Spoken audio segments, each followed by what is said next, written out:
Gloire à Dieu. Amen. Je suis chez moi. Amen. Je suis ici. Amen. Et la plupart de ma famille ici. Je bénis Dieu parce que ce soir, je vais vous raconter une expérience. Je vais vous raconter mon témoignage. La plupart des gens ici me connaissent. Et avant tout, j'aimerais encourager une personne ici. Elle a attendu 27 ans avant de voir le fruit. 27 ans à persévérer dans la prière. Ma grand-mère, Amen. Dieu accomplit sa parole. Gloire à Dieu. Alors je vais vous raconter une expérience que j'ai passée avec mon fils.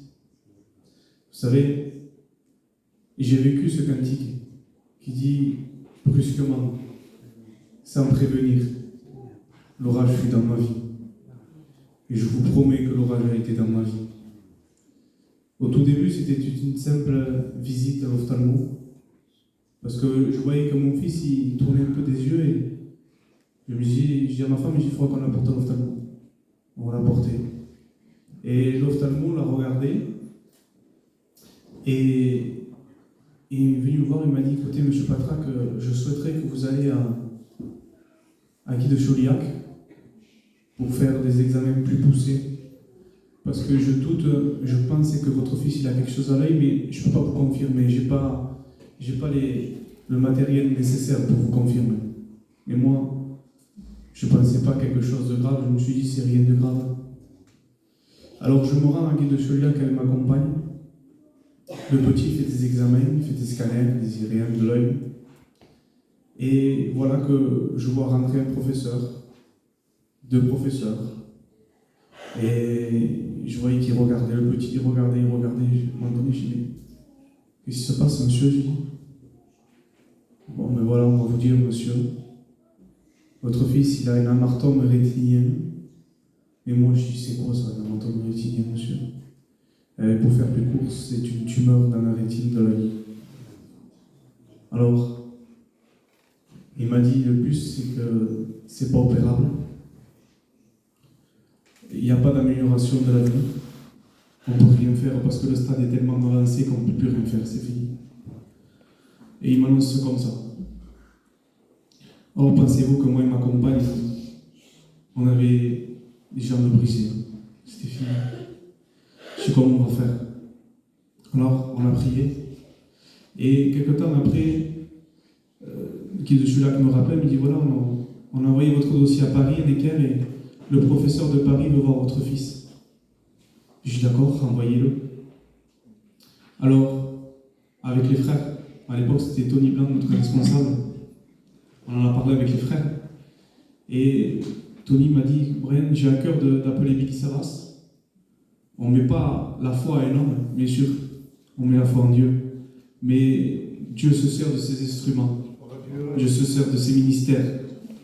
Alors, on a appelé le frère. Il a prié pour mon fils. Mon église entière a prié pour mon fils. Et avant, surtout, c'est un point très important. Parce que je pense que c'est cela que Dieu a intervenu. Juste avant que ça finisse, la sœur a prié. Et un frère poussé par l'esprit monte derrière l'estrade et il dit, il ne savait rien le frère, je vous promets. Et il me dit, Brian, te compte pas aller à Paris sans avoir le pardon dans ton cœur. Te compte pas avoir la bénédiction. Et moi, ça, je l'ai pris fort dans mon cœur. Alors, en rentrant chez moi, j'ai cherché Dieu parce que je ne savais pas. J'ai cherché Dieu et Dieu m'a répondu dans sa parole. Alors, j'ai appelé ce frère. J'ai appelé. Et vous savez, quand on passe le problème, quand on a besoin de Dieu, on ne va pas chercher si on a tort, si on a raison. On cherche à la volonté de Dieu. Et la volonté de Dieu, c'est que je m'humilie, que je demande pardon à mon frère, on se réconcilie. Et je suis parti à Paris. À Paris, voilà, il a refait des examens mon fils, ils ont dit que c'était bien un amartome. Et il a dit, bon, on va l'opérer. Mais je bénis Dieu, parce que Dieu a tout fait à Paris. J'ai fait des expériences, pour vous expliquer, ça serait trop long. Il y a eu un frère qui est venu avec moi. Il a été un soutien pour ma vie. Il ne m'a pas lâché.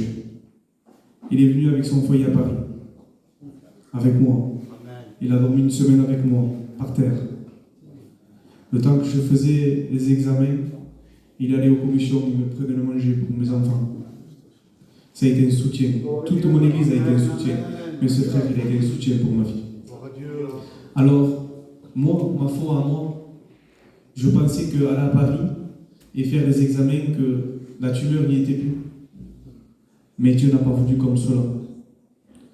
Il a fait les examens, la tumeur y était encore. Alors, ils ont fait l'opération. Et le professeur de Paris m'avait dit, voilà, on fait l'opération.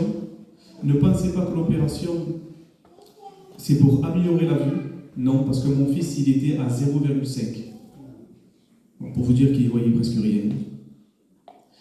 C'est pas pour améliorer la vue, c'est simplement pour atténuer la croissance de la tumeur. Je suis d'accord, faites ce qui est nécessaire, monsieur. Mais moi, au-dedans de moi, j'étais touché. Parce que j'avais foi, je pensais que Dieu allait intervenir. Alors il opère. Ils font ce qu'il y a à faire. Je retourne sur Montpellier. Et je devais faire une visite de contrôle.